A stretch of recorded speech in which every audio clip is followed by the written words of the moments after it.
જંબુસરમાં અનોખી ધૂળેટી હોલિકાના પ્રેમી ઇલાજીની સ્મશાન યાત્રા કાઢી પરંપરા નિભાવી। જંબુસર શહેરના પાંજરાપોળ વિસ્તારમાં આવેલી પટેલ ખડકીમાં ધૂળેટીના પર્વની પેઢીઓ જૂની પરંપરા મુજબ અનોખી રીતે ઉજવણી કરવામાં આવી હતી। અહીં હોલિકાના પ્રેમી ઇલાજીની માટીની પ્રતિમા બનાવી તેની સ્મશાન યાત્રા કાઢવામાં આવી હતી।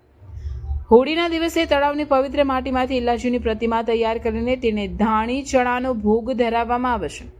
ધૂળેટીની સવારે ગ્રામવાસીઓ એકત્ર થઈ પ્રતિમાની આરતી કરે છે અને ત્યારબાદ સ્વજનની જેમ નનામી તૈયાર કરી તેની સ્મશાન યાત્રા કાઢવામાં આવે છે। માન્યતા મુજબ હોલિકાના દહનથી દુઃખી થયેલા ઇલાજી તેની રાખમાં આળોટ્યા હતા, જેમાંથી રંગો ઉત્પન્ન થયા અને ધૂળેટીની શરૂઆત થઈ।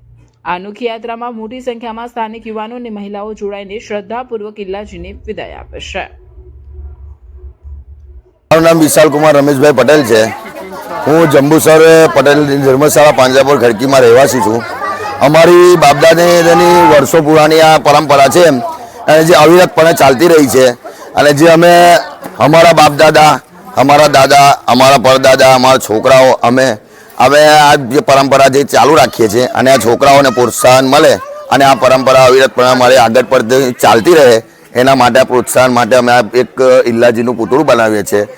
ઇલ્લાજીની કહાનીમાં એવું છે કે જ્યારે ઇલ્લાજી એમના હોળિકાનો પ્રેમી હોય છે અને એની જાન લઈને જાય છે, એવી જોવે છે કે ભાઈ હવે જાન લઈને ગયા છે તો હોળિકા દહન થઈ ગઈ છે અને એ જ હોળિકા દહન થઈ ગઈ છે એ જ રાખની અંદર આરોટી અને જે રાખના જે અવનવર કલર ઉત્પન્ન થાય છે ત્યારથી જ અમે આ ધૂળેટીનો પર્વ મનાવીએ છીએ અને આ ઇલ્લાજીની પ્રતિમા બનાવીએ છીએ। અને ઇલ્લાજીની જે પ્રતિમા બનાવી જે ઇલ્લાજી મૃત્યુ પામે છે અને એની સ્મશાન યાત્રા અમે કાઢીએ છીએ।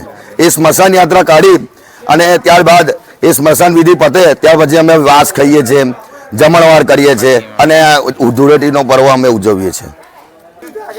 મારું નામ વિરલ કુમાર સુરેશભાઈ પટેલ, જંબુસર શહેર પાંજરાપોળની ખડકી રહેવાસી। જંબુસર શહેર અને પાંજરાપોળ ખડકીની અંદર વર્ષોથી એક અવિરત ચાલતી પરંપરા જે આપણે સૌ અહીંયા ઉજવી રહ્યા છે ધૂળેટીના પાવન પર્વની અંદર। આની પાછળ વર્ષોથી એક દંતકથા એવી છે કે હોળિકા અને પ્રહલાદ એ કથા આપણે સૌ જાણીએ છીએ, પરંતુ ઇલ્લાજી અને હોળિકા વચ્ચેનો જે પ્રેમ હતો, જે અવિરત ચાલતો પ્રેમ હતો, એ પ્રેમની દંતકથા આપણે સૌ જાણતા નથી। એની પાછળ એવી એક કથા છે કે હોળિકાનો પ્રેમી ઇલ્લાજી હોય છે અને હોળિકાનું જ્યારે દહન થાય છે તેના બીજા દિવસે હોળિકા અને ઇલ્લાજીનું લગ્ન હોય છે, પરંતુ જ્યારે હોળિકાનું દહન થઈ ગયું હોય છે અને ઇલ્લાજી એમની પ્રેમ કરતા હોય છે અને એના લગ્ન કરવા માટે જ્યારે બીજા દિવસે ત્યાં જાય છે હિરણ્યકશ્યપ ત્યાં, ત્યારે જોવે છે કે હોળિકાનું દહન થઈ ગયું હોય છે અને તે રાખ હોય છે, પરંતુ એ રાખની અંદર એ ઇલ્લાજી આવટે છે, એની અંદર થી વિવિધ તરંગો અને રંગો ઉત્પન્ન થાય છે। એનો જ ઉજવણ આપણે ધૂળેટીના પાવન પર્વ તરીકે ઉજવણી કરીએ છીએ અને આ જંબુસરની આ પાવન ભૂમિ અને આ પાંજરાપોળની પવિત્ર ભૂમિ ઉપર વર્ષોથી ચાલતી અવિરત પરંપરા, અમારા પિતાશ્રી પણ આ કાર્યક્રમ યોજતા હતા, અમારા દાદાશ્રી પણ કરતા અને લગભગ 100 વર્ષથી જૂની આ પવિત્ર પાવન આ પ્રથા છે અને બાળકો પણ અમારા જોવે છે અને અમારા એનઆરઆઈ મિત્રો પણ આજે આવ્યા છે આ કાર્યક્રમને નિહાળવા માટે। તો ખરેખર આ ઇલ્લાજીની સ્મશાન કાકામાં શહેરના મુખ્ય માર્ગો પરથી નીકળી અને છેક સ્મશાન વિધિ સુધીની એની અવિરત પરંપરા વર્ષોથી ચાલી છે અને ખૂબ સારા કાર્યક્રમ આ રીતે અમે દર વર્ષે કરીએ છીએ।